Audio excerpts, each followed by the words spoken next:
লক্ষ্মীদের জয়, স্বনির্ভরতা অক্ষয়।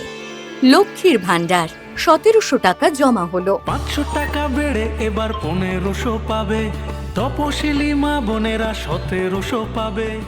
বাংলার মা বোনেদের কাছে মাসে মাসে পাওয়া এই আর্থিক সাহায্য কিন্তু অনেক বড় একটা ব্যাপার। কখনো কখনো এই সাহায্যটুকুই কিন্তু নতুন কিছু শুরু করার রাস্তা খুলে দেয়। লক্ষ্মীর ভান্ডার থেকে পাওয়া ১৭০০ টাকা দিয়ে তিনি নিজেই এখন ছোট করে বড়ি তৈরির ব্যবসা শুরু করেছেন। এটা আর ৫টা সরকারি সাহায্যের মতো শুধু হাতে টাকা পাওয়া নয়, এটা হলো নিজের ওপর ভরসা, নিজের পায়ে দাঁড়ানো।